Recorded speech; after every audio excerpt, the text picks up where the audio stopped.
Making guitar simple. With Pauric Mather, you can do this.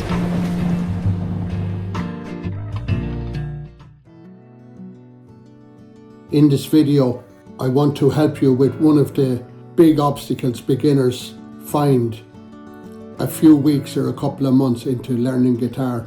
They're making great progress and they need their C chord, which is in so many songs, and unfortunately they always find it harder than it looks, particularly the sound.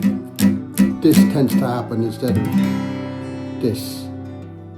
Can you, as with most of my videos, pause for a moment and place your capo on the first fret, and we will break this difficult little chord into two much more manageable steps.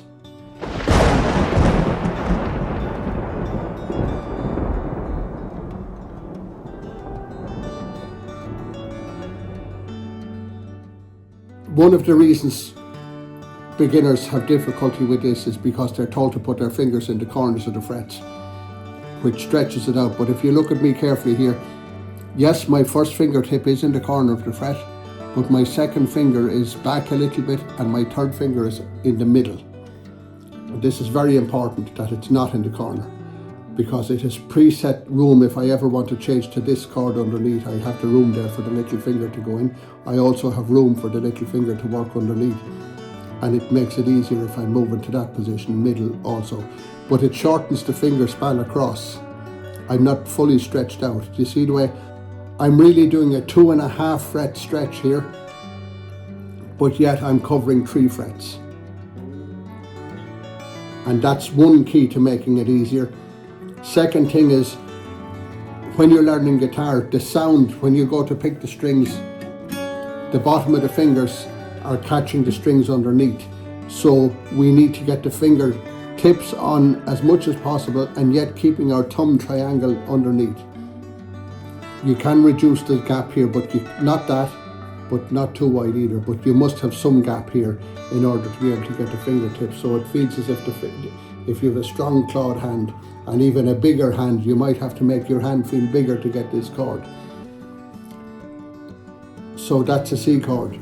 As difficult as all this is actually the easy bit. It's going to get harder in a minute because we have to apply this to chord changes. Can you pause the video just for about 1 minute, and can you practice building that chord using a 2.5 fret stretch rather than a 3 fret stretch?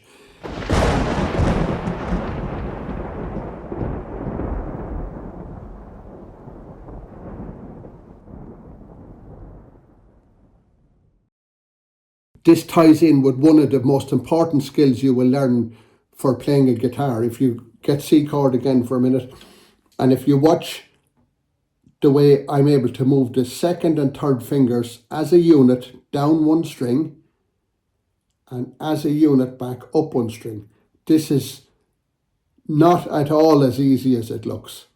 Beginners tend to do this kind of a thing or take all the fingers off. But when you have a finger in common with 2 chords, you leave it in position. There's no need to move it. And the other fingers you have to learn to move as a unit. You will see that I'm able to take these down as a unit and up as a unit. You can watch any guitar player in your own style of music and you will see the way they move up and down as a unit for loads of different chords and all over the fretboard. My thumb is sitting on top, touching the 6th string all the time to mute it so that I'm free to strum 6 and the 2 fingers coming up to the C.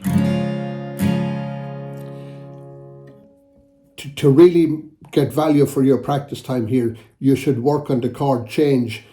And if you remember a couple of lessons ago or videos ago, I mentioned the little extra sound between chords. If you watch this closely, I'm going 1, 2, 3 and 4. And so on the last upstroke, my fingers are moving and they're already in position for the next chord. And I start. And back. If I speed this up.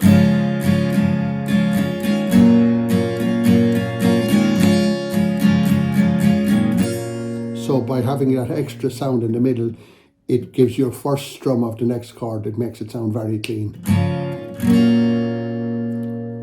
If you can practice that, and if you can then look at a lesson where I look at a C to a D chord change, and you will see how this lesson will help greatly with that change as well, because it's also very, very important.